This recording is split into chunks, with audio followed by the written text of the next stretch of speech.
Toshkent viloyati Parkent tumaniga kelganmiz. Tambarak mahallasi tuman markazidan taxminan 2-3 kilometr uzoqlikda joylashgan. Mana shu 4 qavatli binoyimizni 3-etajdan 54 kvadratli xonadonimizni sotuvga qo'yilyapti. Videoni oxirigacha ko'rib tursanglar, to'liq obzori va oxirida albatta narxini aytib o'tamiz.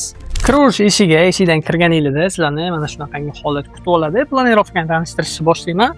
Bu yoqda birinchi xonamiz bo'lyapti. Bu yerda ko'rishingiz mumkin. Родительский spalniga moslasanglar bo'ladi. Mana bu yoqda bo'lsa, sanuzul joylashibdi. Kattagina, keng qilib ishlab qo'yilgan. Bu yoqda yana bitta xonamiz, bu yoqda ham yotoqxonaga mo'ljallasanglar bo'ladi va keyingi xonamiz mehmonxona bo'lyapti. Mana shunaqangi holatda mehmonxonamiz va bizda oxirgisi oshxona.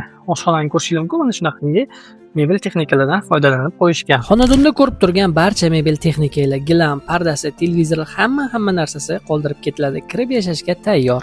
Videoni shu joyda yakunlaymiz. Yana bir marta eslatib o'taman. Biz hozir Parkent tumaniga kelganmiz. Tambarak mahallasi. Shu yerda mana shu ortimda turgan 4 qavatli binoni 3-etajdagi kvartirani sizlar bilan obzor qilib ko'rib chiqdik.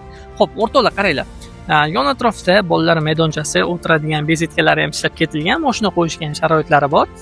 Xo'p, mana shu ko'rayotgan xonadoningizga 46500 dollar so'rashyapti. Tepasiga kelsanglar, yana ham kelishadigan joylari bo'ladi. Egalarning raqamini qoldiraman. To'g'ridan to'g'ri murojaat qilaverasiz. Sizlar bilan uy ko'rdik kanali bizdan uzoqlashmanglar.